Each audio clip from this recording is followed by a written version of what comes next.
far as injuries go, Eric Cush did not practice, so he'll be out. He had a neck for him, so he'll be out of the game. And then Khalil and Allen Robinson were both questionable, so they'll be day-to-day as well.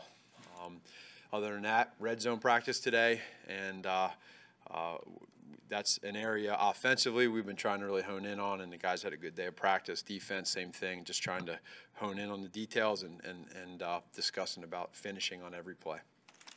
On Monday, Matt, you talked about the difficulty in figuring out, whether to play Mac versus what you could possibly gain by having him out and all that. How is that going to work for you over the next 48 hours, and how do you feel like you've sort of progressed in that process, given what happened last week and gotten to know him a little bit? Yeah, well, it'll be the same thing. We'll be taking this thing just literally day by day, and so we'll talk to him later on today. We'll talk to him tomorrow, and just see exactly where he's at, how he feels, and so I think you guys have seen we've been with injuries. We try to be smart with them, and I don't know if the word cautious maybe is a good word for it, but we want to make sure that we're taking care of the player or players, whoever it is, and we always work that way. So it'll be one of those deals for us, again, just literally day by day. How much input does he feel? Worse?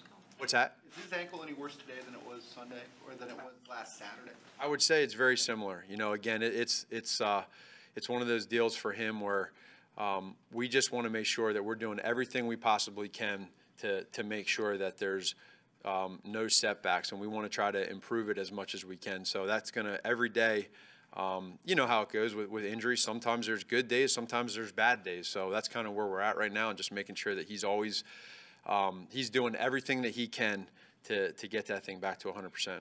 How much input is he having in whether or not he plays and how much and all of that? Well, our players, regardless of who they are, they'll always have input. But we're always going to make sure that it's together that we do it. On our end, we have trainers and doctors and everybody that are professionals in that area to make sure that everybody understands what's the most important thing for the player, and then you take into consideration for the team, and then you got it. Then the coaches and Ryan, the general manager, gets involved, and we talk through it. And hey, what is the best thing for the player and the team collectively? How much of a factor was it to see Khalil in a game on Sunday as opposed to trying to project what he can do off of a practice or two? Yeah, it was good to see, because you don't know the level of where he's at, and so it helps. But then again, I think time is the biggest thing right now, and so when you talk to Khalil throughout this process, you got to know, hey, was it a good day? Was it a bad day? What are you doing? Can we do more? Is there more rehab that's needed? Is there less rehab that's needed? And so Andre and those guys have done a good job at talking to him, and just I can't stress this more to you guys. It is literally, I'm telling you, trust me when I tell you, it is day to day. So I mean that. With Allen, who didn't finish the game last week, what were you able to see from him in terms of your comfort with how he could be effective if he plays? Yeah, very, very similar. I think they're both in a similar case. Two good players that are in a similar situation. And again, Allen is a day-to-day player for us right now too. And so, he had the groin, and he ended up kind of feeling it towards the end of the game. And we want to make sure that we're smart in how we handle the situation. So if he talks to us, and as we go here the next 48 hours, and he says, hey, it feels good, and we feel like our doctors and trainers feel that way, then we'll roll. But if it's something where he feels like, I just don't know, or there's some questions there, or there's gray, now we have to discuss, is it worth putting him out there? With Cush, is this the same stinger that's been bothering him for a couple of weeks? Yeah. What happened to get him to this point? I think just constant, constant hitting, and just for him, just his I don't think it wasn't just one jolt that did it. This is something that's just been constant over time, that's kind of gradually built up, and now it's gotten to a point now where it's just happening too much, and we want to make sure that we're taking care of it. You just feel like a big chance for James Daniels? Yeah, big chance. What have you liked about him? Well, I think the game's slowing down for him. One thing with James is, again, he's a rookie, so there's going to be some errors assignment-wise and communication-wise because he hasn't been doing it a whole lot with the other guys. But for as young as he is, he's pretty strong, and he's got a ways to go with his strength, but he's very coachable. He listens to Harry on what the technique is, and there's times where he'll get beat and he recovers really well. I think that's one of his biggest strengths is if he does lose leverage, he regains it really well. Looking behind Allen on the depth chart at Z, what have you liked about Josh Bellamy? What has he done to earn your trust? Josh is a player that he's savvy. He understands where to be at within the concept. He has a little bit of an advantage with our offense in the fact that we were in Kansas City together for a short period, so he has a little bit of that. But he's smart, and he's reliable. He can play multiple positions, and I think that's not every receiver can do that. He can do that, so that gives us an advantage when he's in there. And so he's been having a good week of practice, and I like where he's at. There's probably a vocal segment of the fan base who wonders when they look at Josh and Kevin, guys with two different pedigrees, two different histories, why Josh is targeted more than Kevin. Curious from you, what distinctions between the two guys stand out to you and compel you to use them in different ways? Well, to me, they're different receivers. Right now, Bellamy is playing more positions.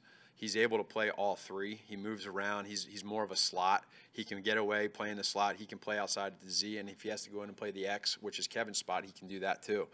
But Kevin has the size, and so you're able to use what he has, and so they're a little bit different, but similar in the fact that they're both they both are in a similar role to where in a situation where they're coming in and practicing now and in training camp, similar kind of that fifth receiver, fourth receiver type guy that's battling, and so I just think the easiest way to answer that is that they're a little bit different, and so with the difference of being one plays three positions, the other one plays one, so having somebody that plays more positions, there's more flexibility there. That's probably the best answer for you. Adam said he's trying really hard to just be a team player. Yeah. How big is just his availability at this point? You said Kevin? Yeah. Yeah. It's great, and he's done that, and I like that he's been, doing that as much as possible.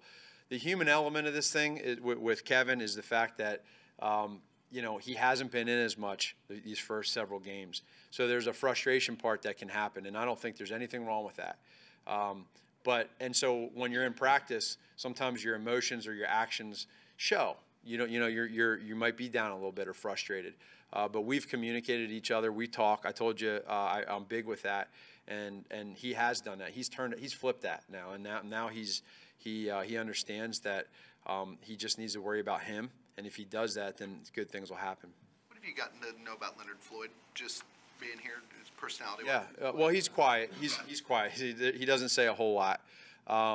When he does, when we do talk, I've talked to him a couple times this week. It's just I just want him to to just go out, play loose, and just let your physical traits that you're known for, just let it loose, and don't stress. Again, here's a guy that everyone puts the pressure on certain positions, and in regards to sacks, and so you start pressing, and there's no need to press. When you press, you don't get sacks.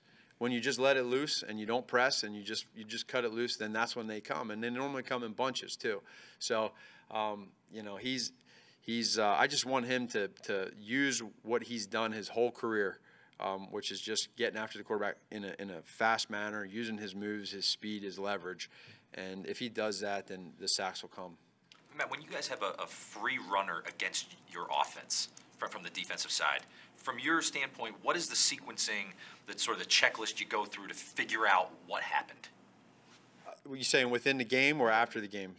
Anytime, just when you're trying to get an understanding of what's going to need to be fixed next time. Well, it starts off with the communication between the Mike IDing, right? And so because that tells the O lineman who they're going to if it's a pass play. So if you're miking a certain guy, we have different protections. So that part, did we communicate that the right way? If we did, now was it somebody that just got beat one-on-one, or did we not communicate the right way and now there's a hole there and they shot right through there?